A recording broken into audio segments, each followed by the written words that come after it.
제가 기도하고 오늘 성경 공부 시작하도록 하겠습니다. 하나님 아버지 감사합니다. 우리가 또 한 주를 마무리하고 또 오늘 금요일을 마무리하는 시간에 이곳에 와서 주의 말씀 배우고 또 함께 주님을 더 깊게 알아갈 수 있게 허락해 주시니 감사합니다.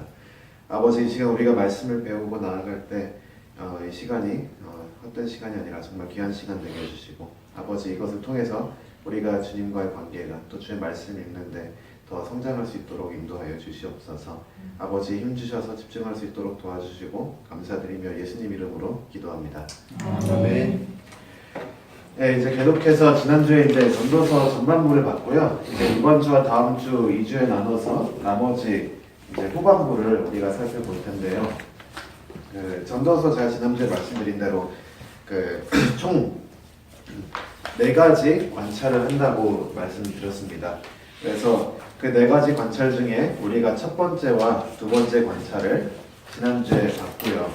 거기서 이제 배운 내용을 살짝만 요약하자면, 솔로몬이 이 해 아래에 있는 모든 것들을 관찰해 가면서 처음에는 이제 그 세상 안에 있는 모든 것을, 그가 가진 모든 지혜와 그가 가진 모든 재물, 그 모든 능력을 다해서 삶의 의미를 발견하려고 하는데, 그의 결론은 뭐냐면 해 아래에 있는 모든 것 안에서는 결국 삶의 의미를 줄 수 있는 게 없다. 그래서 모든 것이 헛되고 헛되다 라는 이제 결론을 내렸죠. 그러면서 이제 솔로몬이 결국 나아가게 되는 방향은 어디냐면, 해 아래에 있는 것들만 집착하는 것이 아니라 그것을 넘어서서 그것을 뛰어넘으신, 그것을 태초에 창조하신 하나님을 바라보는 그 시선을 이제 가지게 됩니다. 시각이죠. 네. 시각을 가지게 됩니다. 그래서 하나님을 바라보는 시각을 가지고 다시 한번 이제 세상을 관찰하면 이렇게 계속 반복되면서 솔로몬이 이제 궁극적으로 이제 하나님밖에는 답이 없다라는 결론까지 내리기까지 배워가는 과정, 또는 이렇게 그 진리를 더 명확하게 알아가는 과정을 그려내고 있죠. 그 과정 가운데 이제 세 번째 관찰이 오늘 우리가 볼 부분인데요. 전도서 6장부터 8장까지 말씀입니다. 그래서 6장을 시작할 때 또 다시 한번 이렇게 시작하죠. 내가 해 아래에서라는 단어가 나오면서 다시 이제 세 번째 관찰이 6장 1절에 시작을 합니다. 근데 여기서 이 세 번째 관찰에서 불행한 일이 있는 것을 봤는데 사람 마음을 무겁게 하는 거예요. 그러니까 뭔가 또 솔로몬이 헛된 것을 발견한 거죠. 그 헛된 것이 여기서는 여러 가지로 되는데, 제가 핸드아웃 드린 거 보시면 소유와 욕망 그리고 말, 이렇게 세 가지로 제가 나눠서 드렸어요. 첫 번째, 소유에 대해서 모든 것이 헛되다라고 1절부터 6절까지 얘기를 합니다. 그래서 2절 보시면, 어떤 사람은 그의 영혼이 바라는 모든 소원에 부족함이 없어 재물과 부요와 존귀를 하나님께 받았으나 하나님께서 그가 그것을 누리도록 허락하지 아니하셨으므로 다른 사람이 누리나니 이것도 헛되어 악한 병이로다. 우리가 지난주에 배울 때 재물에 대해서 얘기를 좀 했잖아요. 그 5장 19절 가시면 우리가 지난주에 재물에 대해서 무엇을 배웠는지 알 수 있어요. 5장 19절에 이렇게 기록되어 있습니다. 또한 어떤 사람에게든지 하나님이 재물과 부요를 그에게 주사 능히 누리게 하시며 제 몫을 받아 수고함으로 즐거워하게 하신 것은 하나님의 선물이라. 그래서 우리가 재물에 대해서 단순히 재물을 얻는 것으로 끝나면 그거는 의미가 없고 헛되고 불행한 것이 되죠.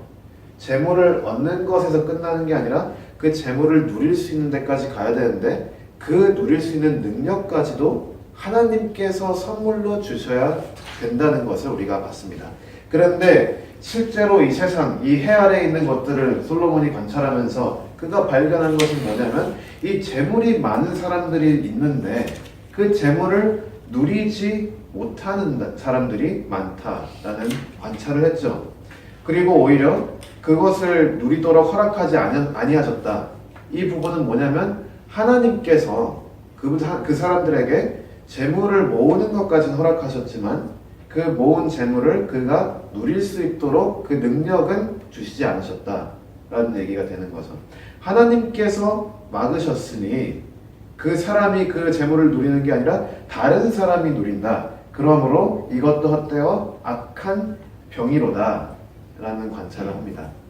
그래서 여기서 이제 좀 이것을 어떻게 이해할 수 있을까? 왜 하나님이 우리한테 이런 선물을 반만 주실까? 재물은 주시고 재물을 누릴 수 있는 능력까지 안 주셨을까? 그런 질문을 할 수가 있어요. 근데 지금 전도서에서 솔로몬이 하는 얘기는 그 질문에 대한 답보다 그냥 세상이 어떠한 형식으로 돌아가는지를 관찰한 걸 적은 거예요.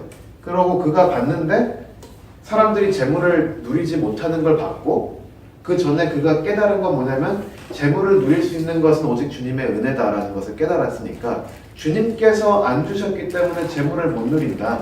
그래서 재물이 많은 사람들도 그들의 인생도 헛된 인생이다 라는 관찰을 한 거예요. 그러니까 이거에 대해서 답답한 마음이 있으니까 3절에 어떻게 3절에는 이제 소유에 대해서 얘기할 때 첫 번째 우리 2절에는 재물에 대해서 얘기했는데 3절에는 인생 삶의 그 기간에 대해서 그걸 많이 소유하는 게 과연 좋나? 그럼 돈은 우리가 둘째치고 우리가 오래 살면 좀 더 행복할까? 봤는데 그것도 또 어렵게 생각을 합니다. 3절 보니까 사람이 비록 100명의 자녀를 낳고 또 장수하여 사는 날이 많을지라도 그의 영혼은 그러한 행복으로 만족하지 못하고 또 그가 안장되지 못하면 나는 이르기를 낙태된 자가 그보다는 낫다 하니 왜냐하면 4절 보니까 낙태된 자는 헛되이 왔다가 어두운 중에 가매 그의 이름이 어두움에 덮이니 햇빛도 보지 못하고 또 그것을 알지도 못하나 이가 그보다 더 평안함이라. 그 6절까지 읽을게요. 그가 비록 천년의 갑절을 산다 할지라도 행복을 보지 못하면 마침내 다 한 곳으로 돌아가는 것뿐이 아니냐. 낙태된 아이는 그 삶의 햇빛도 보지 못하고 그대로 삶이 마감이 됩니다. 그런데 삶의 행복을 누리지 못한 사람은 그 누리지 못함의 고통 가운데 그 평생을 살다가 갑니다. 그러니까 계산해 보면 행복도 없으면 고통도 없었던 낙태된 태아와 행복 없이 고통만 있었던 오래 살았던 그 사람을 비교하면 오히려 낙태된 사람이 낫지 않냐. 그러한 속상함을 이제 여기서 표현하는 거죠. 그러니까 이 세상이 너무나도 의미가 없고 헛되다, 답답하다, 이런 악한 병이로다 이렇게 표현을 하잖아요. 이 재물이 있어도 하나님께서 그 재물을 누리게 하시지 않으시면 우리가 인간으로서 충분히 우리가 받은 것조차도 제대로 사용하지 못하고 남들한테 뺏기고 죽으러 갑니다. 그게 인생의 일반인데 솔로몬이 관찰한 사람들의 삶을 보니까 그게 결국 무엇을 얘기하냐면 궁극적인 의미가 어디 있는가. 우리가 돈을 많이 가지고 있고 재물이 많으면 거기에서 삶의 궁극적인 의미가 발생이 되는가. 그게 아니라면 과연 내가 장수하고 오래 살면 거기서 삶이 더 좋아지는가. 삶을 지탱할 수 있는 의미는 어디 있을까 보는데 결국 돈이 많아도 생명이 길어도 그 삶이 의미 있게 하는 것은 하나님이시기 때문에 하나님이 삶을 누릴 수 있게 해주시고 하나님이 우리가 가진 재물을 누릴 수 있게 해주셔야 재물도 의미가 있고 삶이 오래 사는 것도 의미가 있다라는 얘기를 하는 겁니다.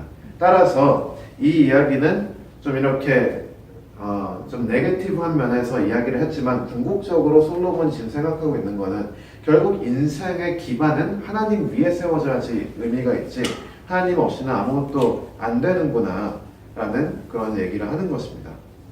결국 삶의 날이 많아도 그 삶을 누리게 하시는 하나님이 없으면 그래서 하나님을 떠나서 오래 사는 삶은 헛된 삶이고 재물이 아무리 많아도 그 재물을 충분히 누릴 수 있게 은혜 주시는 하나님과 동행하지 않으면 결국은 그 재물도 헛된 것이 된다는 것입니다.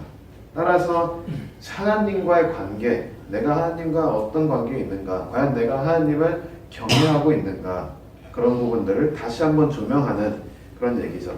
그리고 이제 7절부터 9절도 계속 헛되다는데 이번에는 이제 자기 욕망에 대해서 그런 거예요. 욕망을 가지는 게 인간인데 인간이 욕망을 가지는 모습을 관찰해 보니까 참 그런 모습도 헛되다, 의미 없다, 그리고 되게 안타깝다, 이런 표현들을 합니다.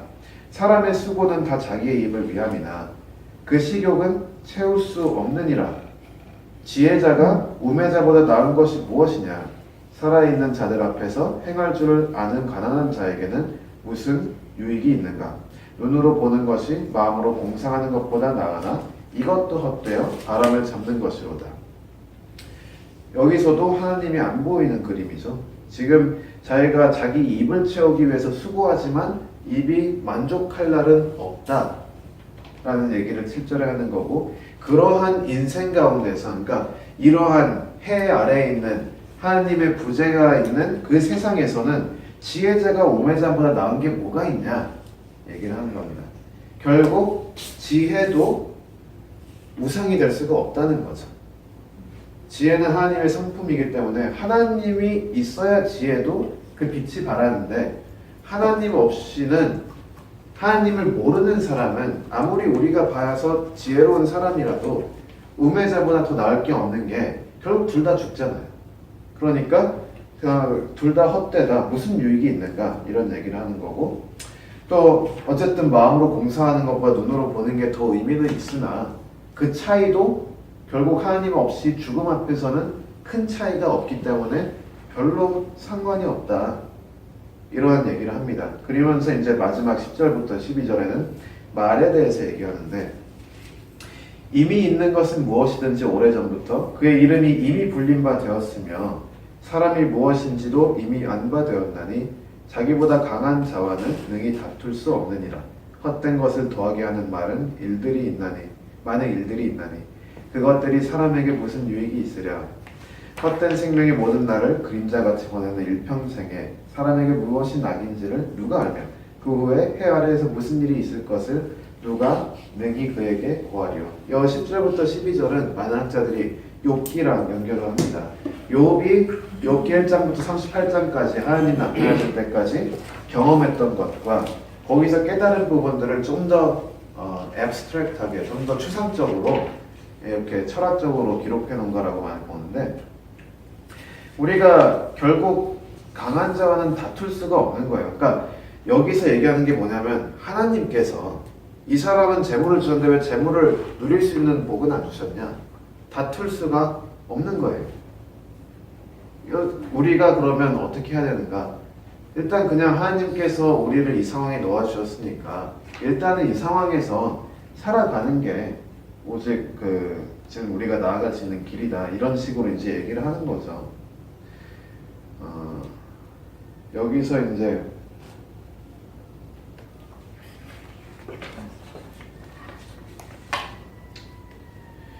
그래서 결국은 하나님께서 주관하시는데, 중요한 거는 우리가 하나님의 뜻을 다 알지 못하니까 어떤 일이 일어날지도 모르는 거고, 그리고 우리가 그거를 모르기 때문에 우리가 아무리 준비하고 계획하고 고민하고 해봤자 결국 하나님과의 관계가 더 중요한 것이, 그거 없이는 삶이 우리가 예측할 수 없는 것이기 때문에 그런 면에서만 삶을 보면 모든 것이 다 헛되다라는 이야기를 하는 것이죠.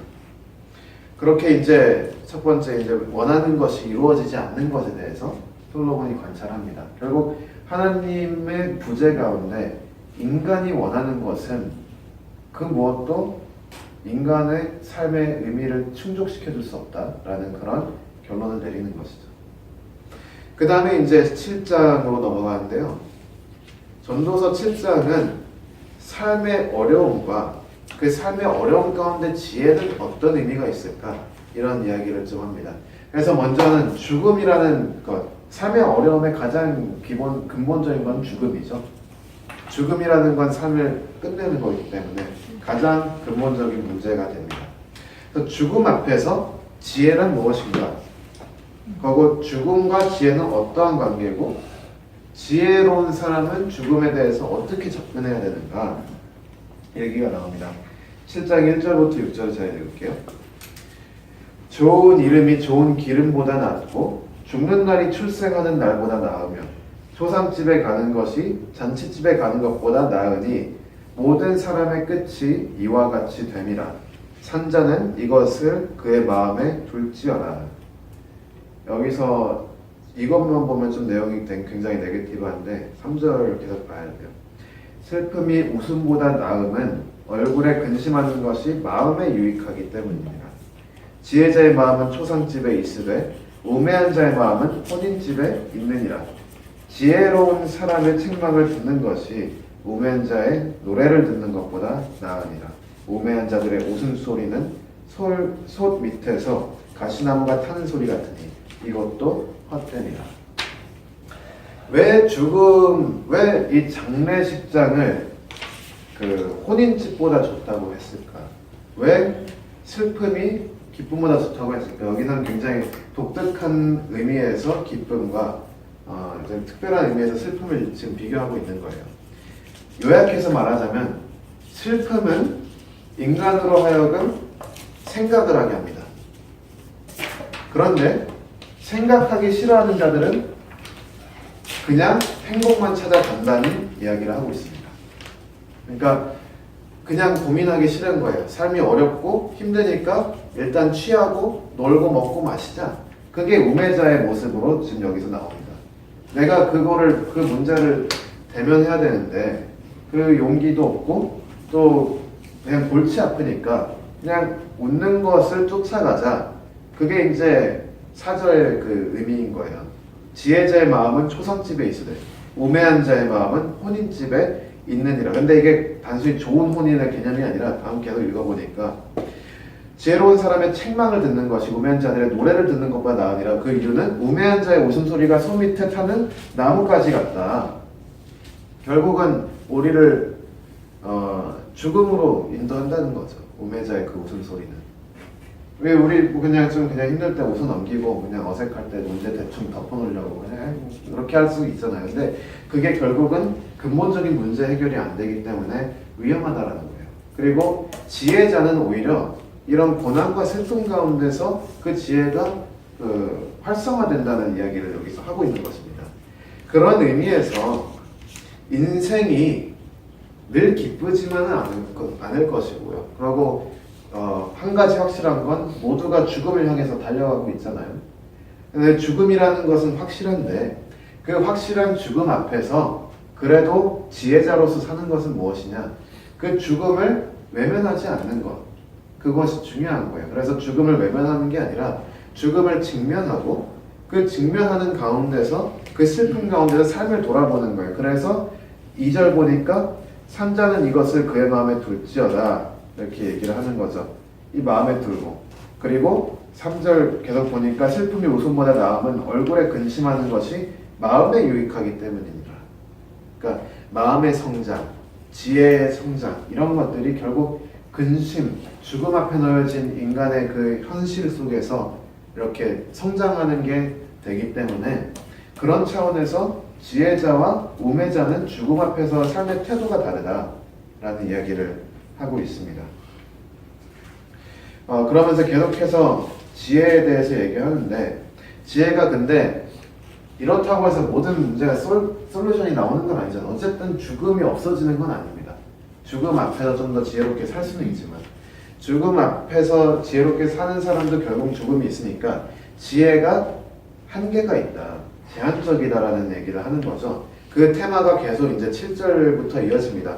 7절부터 9절 보시면 탐욕이 지혜자를 우매하게 하고 뇌물이 사람의 명철을 망하게 하느니라. 우리가 지혜를 얻으면 우리가 탐욕으로부터 뇌물로부터 면역이 되는 게 아니에요. 그 탐욕과 뇌물은 지혜자까지도 망하게 하는 거예요. 그러니까 지혜가 있으면 다 끝난 것인가? 아닙니다. 지혜가 있어도 죽음을 피할 수 없고 지혜가 있어도 탐욕과 뇌물이 여전히 있습니다. 솔로몬이 왜 망했는데요? 그는 지혜가 있어도 지혜가 결국 구원은 아니기 때문에 솔로몬이 아무리 지혜로워도 결국 탐욕과 이런 부분에 넘어져서 결국 나라가 두 갈래로 갈라지지 않았습니까? 그러니까 지혜가 좋지만 지혜도 한계가 있다라는 얘기를 솔로몬이 하는 겁니다. 처음에 이 테마가 어디서부터 시작하냐면 전도서 1장부터 11장 12절부터 보시면 이제 지혜에 대해서 우리가 얘기를 짧게 했잖아요. 솔로몬이 처음 했던 게 뭐냐면 해 아래에 있는 모든 것을 세상의 모든 지혜를 끌어담아서 이해하려고 했는데 결국 성공 못했다라는 게 결론이잖아요. 그러니까 지혜에 대해서 너무 우상화시키지 말자. 그리고 지혜에 대한 한계를 인정하다라는 테마가 처음부터 있는데 그게 여기서 조금 더 명확하게 드러나는 것입니다. 네, 그러고 이런 상황 가운데서 이제 또 그 다음이 이제 7장 10절부터 12절 지혜가 제한적인 그런 바운더리 안에서 우리에게 그나마 줄 수 있는 유익들이 뭐가 있는가? 옛날이 오늘보다 나은 것이 어찌냐 하지 말라. 이렇게 묻는 것은 지혜가 아니니라. 지혜는 유산같이 아름답고 햇빛을 보는 자에게 유익이 되도다. 지혜의 그늘 아래에 있음은 돈의 그늘 아래에 있음과 같으나 지혜에 관한 지식이 더 유익함은 지혜가 그 지혜 있는 자를 살리기 때문이니라. 그러니까 지혜가 제한적인 영향을 있다는 것을 인정한 다음에 그럼에도 불구하고 지혜에는 좋은 면들이 있다는 걸 이렇게 제한적으로 인정을 하는 거예요. 근데 재밌는 거는 지혜를 돈, 이 재산에 비교를 합니다.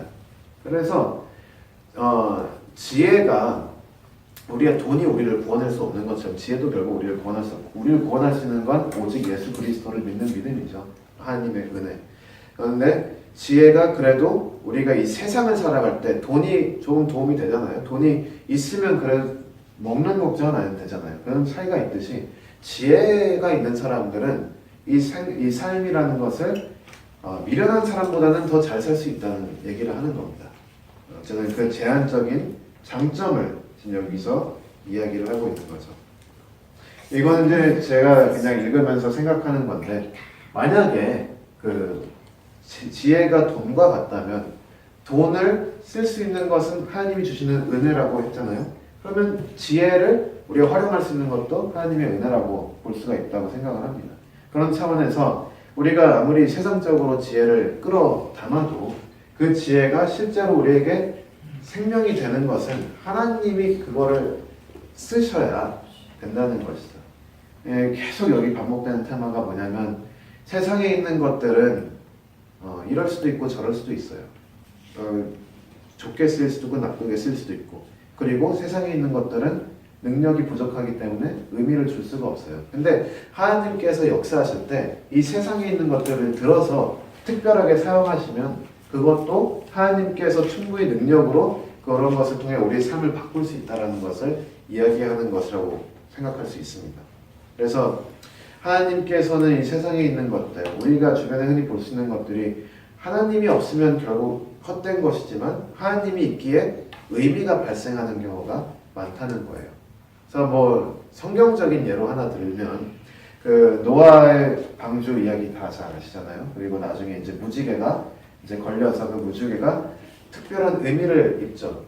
그 노아 언약 그 관계 가운데 무지개라는 것은 하나님이 더 이상 온 땅을 인간의 죄 때문에 물로 심판하지 않겠다는 약속의 의미, 상징이 됐잖아요.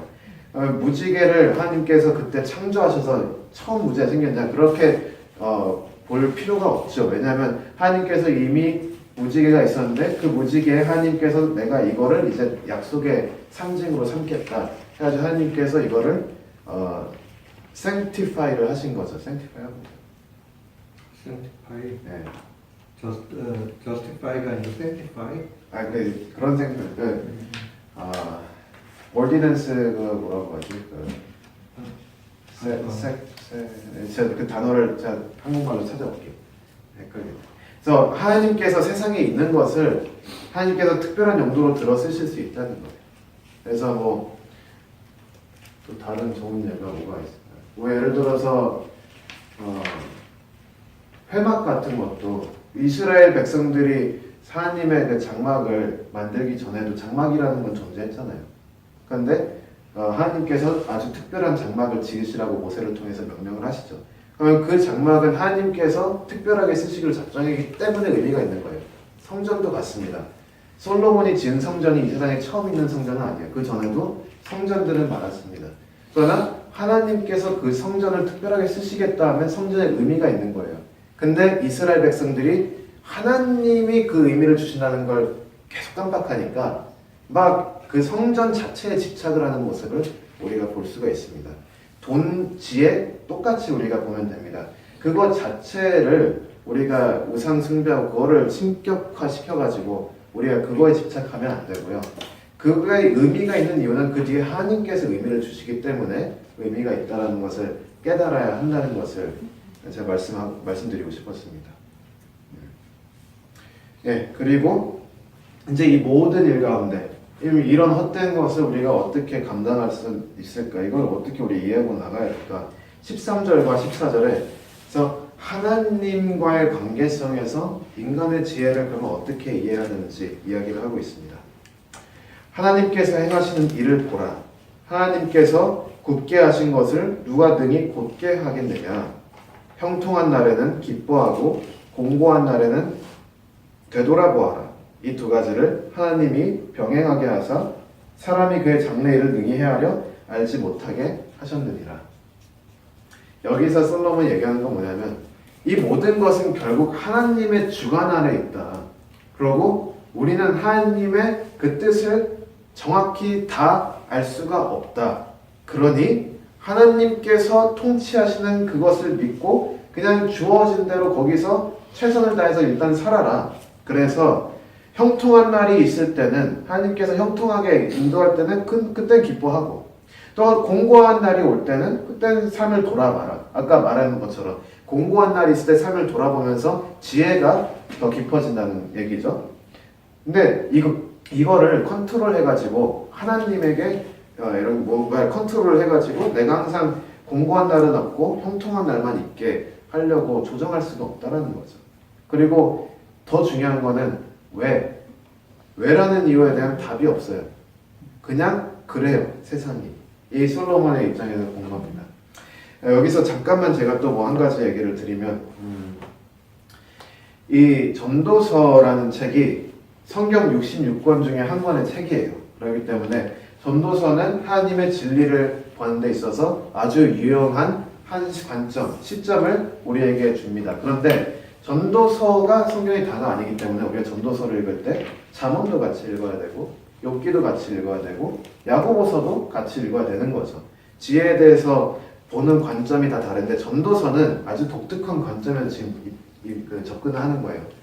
삶의 무상함에 삶의 이유가 없어진 사람이 이 무상함 가운데 어떻게 인생의 이유를 찾는, 내가 왜 하루를 더 살아야 되는지 그거를 지금 묻는 사람이 하나님을 찾아가는 과정을 그린 거예요. 우리 욥기를 읽었다고 해서 모두가 욥처럼 사는 건 아니잖아요. 우리가 전도서를 읽었다고 해서 모두가 전도자처럼 사는 건 아닙니다.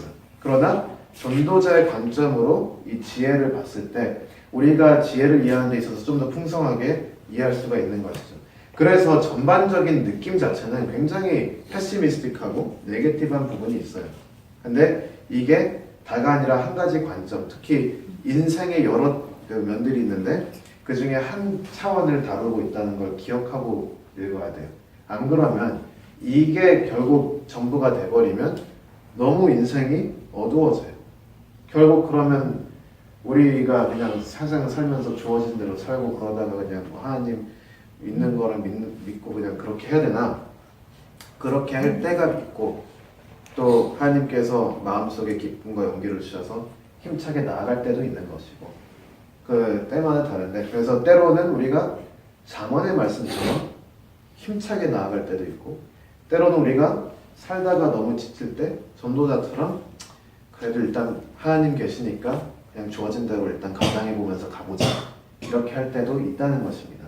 그래서 제가 전도서만 계속 집중해서 얘기하니까 계속 분위기가 다운되는 것 같아요. 제가 생각할 때. 근데 그게 그냥 전도서의 독특한 관점이기 때문에 그게 다라고 생각할 필요는 없습니다. 그러나 이런 말씀이 필요할 때가 있어요. 결국 살다 보면. 그렇기 때문에 무시할 수가 없는 것이고 그래서 우리가 배우는 것이고요. 이 배워서 나중에 이제 또 삶에 알맞는 때 하나님께서 전도서를 통해서 또 마음의 위로를 주실지 우리가 항상 기대할 수 있는 부분이라고 생각합니다. 네. 그래서 하나님께서 다 결국 통치하시기 때문에 삶에 기쁜 날이 있으면 그냥 그걸 즐기고 삶에 어려운 날이 있으면 그냥 그 기회를 삼아서 돌아보고 묵상해봐라, 이런 얘기를 하는 거예요. 그래서 인간이 지혜라는 것을 가지고 아무리 지혜로워도 인생 자체를 그 원리를 분석해서 컨트롤하는 것입니다. 결국 그 지혜도 하나님의 완벽하신 통치 아래에는 어쩔 수 없다라는 거죠. 하나님의 능력 앞에선 인간의 지혜가 굉장히 하찮아질 수밖에 없는 그런 모습을 그려냅니다. 그 가운데서 그렇다고 절망하지 말고 하나님께서 통치하시는 거 아니까 어쨌든 우리 삶을 계속 살아보자, 이렇게 얘기를 하는 겁니다. 계속해서 이제 지혜에 대해서 얘기하는데 7장 15절부터 19절이에요. 근데 계속해서 지혜가 얼마나 제한적인가, 지혜가 장점은 있지만 그 장점이 제한적인가 이야기를 합니다. 15절부터 18절 한번 보겠습니다. 내 허무한 날을 사는 동안 내가 그 모든 일을 살펴보았더니 자기의 의로움에도 불구하고 멸망하는 의인이 있고 자기의 악행에도 불구하고 장수하는 악인이 있으니 지나치게 의인이 되지도 말며 지나치게 지혜자도 되지 말라. 어찌하여 스스로 패망하게 하겠느냐. 지나치게 악인이 되지도 말며 지나치게 우매한 자도 되지 말라. 어찌하여 기한 전에 죽으려고 하느냐. 이거를 해석할 수 있는 방법이 여러 가지 있지만 제가 방금 그 말씀드린 그 문맥상에서 보면 지나치게 지혜자가 되지 말라는 얘기가 지혜가 나쁘다는 얘기는 아니잖아요. 그러니까 지혜를 구하는데 지나치게 구하지 말라. 이 지나치게 구한다는 게 뭐냐면 우리에게 주어진 양 이상으로 지혜를 얻으려고 해서 거기서 머리가 돌아버릴 수가 있다는 거죠. 왜냐하면 솔로몬이 그걸 해봤는데 지혜는 결국 고난만 더한다는 결론이 1장에 이미 나왔잖아요. 그러니까 인간의 피조물의 한계 내에서 지혜를 활용하고 그 이상 넘보지 말라, 하나님의 영역을. 그렇게 해석하는 게 가장 문맥상 맞습니다. 그래서 너무 지나치게 지혜자가 되지 말라. 어찌하여 스스로 패망하게 하겠느냐. 패망하는 이유는 전도서 1장에 그 1장 18절에 이렇게 써있죠. 1장 17절 18절에 알겠죠.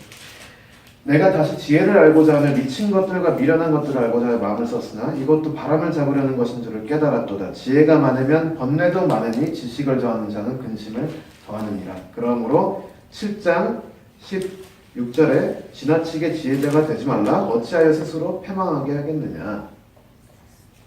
하나님의 통치를 인정할 때 인정하고 우리가 모른다는 건 모른다고 해야 되고 우리가 우리 삶을 다 컨트롤하려고 하지 말라, 그 얘기인 겁니다. 그럼 반면에 너무 지나치게 우매한 자가 되지 말라고 써 있습니다. 왜냐하면 지혜자나 우매자나 뭐 죽음 앞에서는 다 똑같지만 아까 말씀드렸잖아요. 지혜가 재물같이 유익이 있다. 그러니까 우매하지 않으면 지혜가 있는 사람은 좀 더 그 삶을 오래 살 수는 있다라는 장점이 있잖아요. 근데 지혜가 없이 지나치게 우매자가 되면 그 주어진 삶도 제대로 못 살고 죽어버린다라는 얘기를 하는 거예요. 적당히 해라. 인간으로서 우리가 받은 게 뭔지를 깨닫고 우리의 한계가 어딘지를 보고 그 안에서 하나님이 주시는 걸 받는 입장에 서서 적당히 해라, 그 얘기를 하는 거예요. 그래서 인간의 지혜로는 이 세상을 이해하기 어려운 부분들이 너무 많아요. 따라서 지혜를 아무리 얻어도 한계가 있고 그럼에도 불구하고 지혜가 너무 없으면 우매자가 되면 그것도 위험하니까 그래서 지혜를 우상화시키지는 말되 지혜를 멸시하지도 말고 하나님을 경외하는 것이 결국 삶을 사는 바른 태도다 라고 18절의 결론을 내립니다. 너는 이것도 잡으면 저것에게서도 내 손을 놓지 아니하는 것이 좋으니, 그러니까 중도를 걸으라는 거죠. 극단적인 길로 가려고 하지 말고 중도를 걸으면서 하나님을 경외하는 자는 이 모든 일에서 벗어날 것입니다. 중요한 거는 하나님을 경외하면 이게 문제가 되지 않는다는 거예요. 그러니까 하나님을 경외하는 게 가장 근본적인 거고 가장 훌륭한 이 인생의 솔루션이 될 수밖에 없다는 것을 18절에 이야기를 하고 있습니다. 그리고 지혜가 또 왜 한계가 있느냐? 19절부터 22절 보니까 지혜가 아무리 좋아도 인간적인 한계가 있기 때문에 항상 지혜롭게 살 수가 없다는 현실이 있어서 그래요. 아무리 지혜자라도 항상 지혜로울 수는 없는 거죠. 인간적인 한계가 있으니까. 그래서 지혜가 아무리 좋아도 지혜가 사람을 구원할 수 없는 건 사람이 연약해서. 그래서 안 된다는 것입니다. 그래서 지혜가 지혜자를 성읍 가운데 있는 10명의 권력자들보다 더 능력 있게 하느니라 라고 지혜가 어쨌든 좋다 19절에 얘기하죠. 근데 그 다음에 얘기하는 게 뭐냐면 선을 행하고 전혀 죄를 범하지 아니하는 의인은 세상에 없기 때문이로다. 또한 사람들이 하는 모든 말에 내 마음을 두지 말라. 그리하면 내 종이 너를 저주하는 것을 듣지 아니하리라. 너도 가끔 사람을 저주하였다는 것을 내 마음도 알고 있느니라. 그러니까 우리는 항상 늘 100% 지혜자로 살 수가 없다. 우리도 우매자처럼 욕도 하고 분노도 하고 나쁜 짓도 했고 그러고 앞으로도 그런 연약함이 있을 것이기 때문에 지혜가 아무리 좋아도 지혜를 행해야 되는 우리가 연약하기 때문에 문제가 있다. 지혜만으로는 솔루션이 되지 못한다 라는 얘기를 하는 거죠. 여기서 한 칸 더 나가서 더 큰 문제는 뭐냐면 지혜를 가지고 있는 사람 자체를 찾는 게 어렵다 얘기를 합니다. 23절부터 29절에 보니까 내가 이 모든 것을 지혜로 시험하며 스스로 이르기를 내가 지혜자가 되리라 하였으나 지혜가 나를 멀리하였도다. 이렇게 솔로몬도 지혜를 하려고 했으나 지혜가 멀리한다는 고백을 하는 거예요. 그래서 28절에 보니까 자기도 그런데 다른 사람들도 보니까 내 마음이 계속 찾아보았으나 아직도 찾지 못한 것이 이것이라. 1000사람 가운데서 한 사람을 내가 찾았으나 이 모든 사람들 중에선 여자 한 사람도 찾지 못하였느니라. 내가 깨달은 것은 오직 이것이라. 곧 하나님은 사람을 정직하게 지으셨으나 사람이 많은 꾀들을 낸 것이라. 하나님께서는 좋게 했지만 사람이 그거를 꼬아서 바꿨기 때문에 결국 지혜가 그닥 하나님 없이는 의미가 없다는 거예요. 제 솔로몬이 지혜를 찾으려고 여기저기 정말 다 찾아봤어요. 25절 26절. 내가 돌이켜 전심으로 지혜와 명철을 살피고 연구하여. 근데 지혜와 명철을 살피고 연구했는데 그러고 악한 것이 얼마나 어리석은 것이요 어리석은 것이 얼마나 미친 것인 줄 알고자 하였더니 그가 그렇게 열심히 찾았는데 결국 찾은 게 뭐냐면 마음은 올무와 금을 같고 손은 포승 같은 여인. 결국 지혜를 찾아 헤매는데 발견한 거는 죽음으로 이끄는 여인. 여기서 뭐 여인이라는 건 상징적인 것이죠. 그러니까 우매자를 얘기하는 겁니다. 그러므로 하나님을 기쁘게 하는 자는 그 여인을 피하려니와 죄인은 그 여인에게 붙잡히리로다. 우리 잠언에 나오는 여인, 또한 계시록에 나오는 여인을 이렇게 비슷한 면들이 많이 있죠. 그래서 지혜자를 찾으려고 했는데 결국 우매밖에 찾지 못했다. 지혜자를 나 찾지 못했다. 그러니까 지혜가 있어는 뭐하냐. 인간이 이렇게 약한데 이러한 절망 가운데서 또 모든 것이 헛되다라는 이렇게 낙심에 빠지는 것입니다. 솔로몬이. 그래서 하나님이 곱게 만들어도 사람이 그걸 구부러뜨리고 문제가 사람에게 있다는 거예요. 그러면서 이제 또 이 지혜에 대해서 계속 얘기를 합니다. 지혜를 계속 관찰하면서 이제 사회 생활할 때 지혜라는 것이 어떻게 연결되는가 얘기를 하는데 1절부터 8장 1절부터 3절 보시면 지혜로운 것은 결국 권력을 잡은 왕 앞에 순종하는 게 지혜롭다 이야기를 하는 거예요. 왜냐하면 권력을 잡은 왕은 하나님과 같아서 자기 마음대로 한다는 거예요. 그 사람 심기 건들면 당연히 빨리 죽겠죠. 그러니까 그냥 그 앞에서 순종하는 게 일단은 그게 더 지혜롭다라고 얘기를 하는 겁니다. 인간의 한계가 있어요. 4절부터 9절 보니까 왕의 말은 권능이 있나니 누가 그에게 이르기를 왕께서 무엇을 하시나이까 할 수 있으랴. 그러니까 세상 자체가 이렇게 악하다는 거예요. 명령을 지키는 자는 불행을 알지 못하리라. 지혜자의 마음은 때와 판단을 분별하니 무슨 일이든지 때와 판단이 있으므로 사람에게 일하는 화가 심함이니라. 사람이 장래일을 알지 못하나니 장래일을 가르칠 자가 누구이랴. 바람을 주장하여 바람을 움직이게 할 사람도 없고 죽는 날을 주장하는 사람도 없으며 전쟁할 때를 모면할 사람도 없으니 악이 그의 주민들을 건져낼 수는 없느니라. 내가 이 모든 것을 보고 해 아래에서 행하는 모든 일을 마음에 두고 살핀즉 사람이 사람을 주장하여 해롭게 하는 때가 있도다.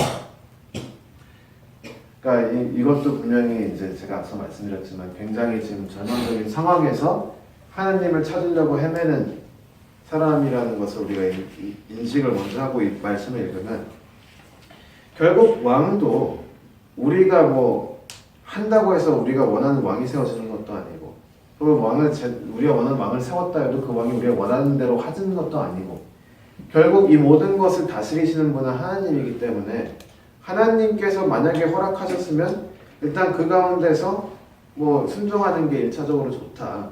약간 사도 바울이 로마서에서 얘기한 내용들이 좀 리플렉션이 있는데요. 네, 그래서 이게 뭐 무조건적으로 다 순종하라는 명령이 아니라 지금 이 억울한 상황 가운데서 도대체 삶의 의미가 뭔가, 내가 지혜가 있다면 어떻게 살아야 하는가, 일단은 하나님께서 허락하신 역사 사건이기 때문에 거기서 순종하면서 살 수 있는 부분들을 찾아서 살아라, 이렇게 얘기를 하는 것입니다. 근데 거기가 끝이 아니죠. 10절부터 14절 보니까 이 모든 것은 결국은 하나님의 손에 있다는 것을 고백을 합니다. 그런 후에 내가 본즉 악인들을 장사 지낸 바 되어 거룩한 곳을 떠나 그들이 그렇게 행한 성읍 안에서 잊어버린 바 되었으니 이것도 헛되도다. 악한 일에 관한 징벌이 속히 실행되지 아니하므로 인생들이 악을 행하는 데에 마음이 담대하도다. 죄인은 100번이나 악을 행하고도 장수하거니와 또한 내가 아노니 하나님을 경외하여 그를 경외하는 자들은 잘 될 것이요. 여기서 하나님이 나오는 거예요. 그래서 12절이 전반이 있죠. 그리고 13절에 반대되는 말을 합니다. 악인은 잘 되지 못하며 장수하지 못하고 그날이 그림자와 같으리니 이는 하나님을 경외하지 아니하니라. 세상에서 행해지는 헛된 일이 있나니 곧 악인들의 행위에 따라 벌을 받는 의인들도 있고 의인들의 행위에 따라 상을 받는 악인들도 있다는 것이라. 내가 이르노니 이것도 헛되도다.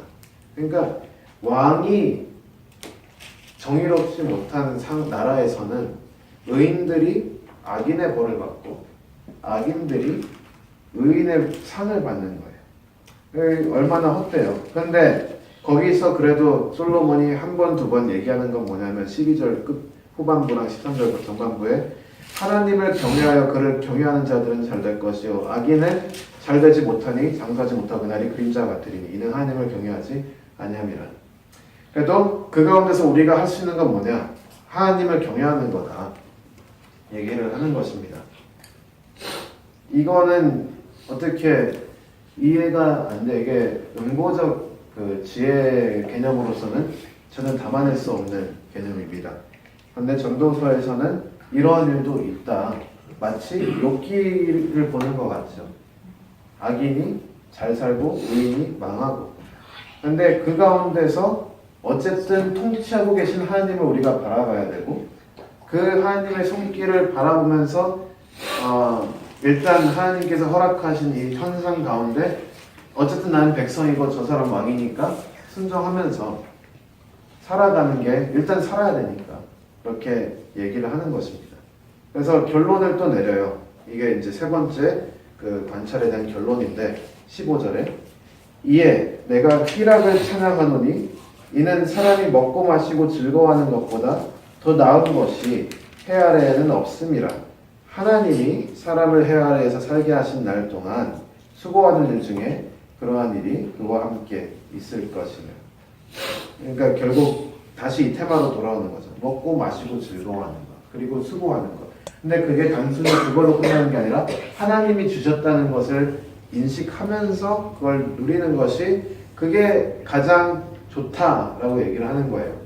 그러니까 이 사람 입장에서는 그럴 수밖에 없다는 거죠. 이런 억울함 가운데, 이런 분노 가운데, 이러한 이상한 세상 가운데 아무것도 이해가 안 되고 모든 게 헛돼 보이는 그 상황 가운데 그나마 우리가 정신줄을 놓지 않을 수 있는 한 가지의 희망이 있다면 뭐냐면 어쨌든 우리의 인생은 하나님께서 창조하셨고 우리가 생명이 있고 이 땅에 지금 살아가는 것은 하나님께서 주셨기 때문에 가능한 것이기 때문에 우리가 살아가는 가장 기본적 기능들 먹고 마시고 또 그 가운데서 우리가 일하면서 거기서 또 즐거워할 수 있는 것, 그런 소소한 즐거움이라도 우리가 잡아야 이 삶을 우리가 계속 붙잡고 나아갈 수 있다는 거죠.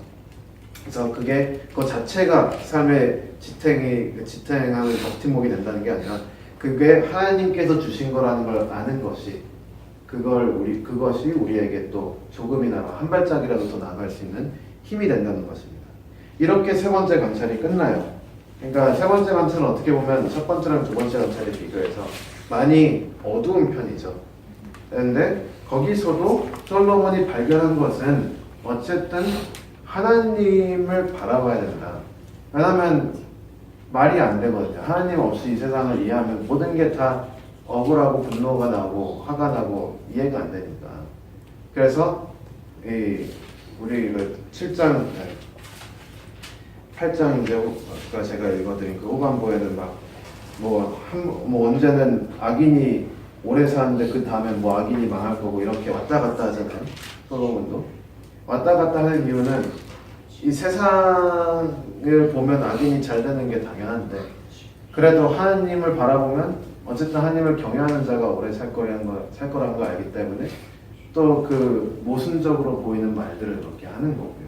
그래서 우리가 오늘 또 이 말씀 6장부터 8장을 보면서 조금 더 배울 수 있는 건 뭐냐면 우리가 삶에 어려움이 닥쳤을 때 그리고 삶의 이유가 생각나지 않고 그냥 절망과 낙심이 많이 다가올 때 왜 살아야 되는가? 도대체 인생은 왜 이 꼴인가? 이렇게 될 때 그나마 우리가 기독교인으로서 그리스도인으로서 지혜롭게 그거를 이겨낼 수 있는 방법은 일단 하나님이 주신 삶을 그 기본적인 기능들을 하면서 하나님이 주셨다는 거에 그냥 감사하면서 일단 나가와야 되는 거예요. 그러면 이제 그 다음 주에 제가 이제 전도서 나머지 부분들을 얘기하면서 결국은 이제 하나님과의 그 관계성, 하나님 앞에 하나님을 경외하면서 나가는 그 지혜가 결국 무엇인가를 좀 더 우리가 크게 알 수 있을 것 같습니다. 그래서 다시 한번 말씀드리지만 한 가지 관점이고 잠언에서 굉장히 파지티브하게 이렇게 살면 이렇게 살아야 된다는 걸 강력하게 가르쳐줬다면 그렇게 살다가 지친 자들에게 이렇게 카운슬링 해주는 역할이 전도서인 거죠. 그리고 그거를 정말 삶으로 이야기로 풀어낸 게 욥기고요. 그러니까 한 가지 지혜를 여러 차원에서 바라보면서 우리 인생이 단순히 잠언처럼 명령과 순종으로만 끝나는 게 아니라는 것을 인정하고 삶의 그러한 어지럽고 난잡한 현실 가운데에서 실제로 하나님의 지혜를 어떻게 실행해 갈까 그런 고민들을 하면서 이렇게 하는 사람들에게 도움이 많이 되는 책이라고 볼 수 있습니다. 네. 오늘은 여기까지 하고요. 우리 한 10분 정도 쉬었다가 8시에 예배 드리도록 모이겠습니다. 네, 수고하셨습니다. 감사합니다.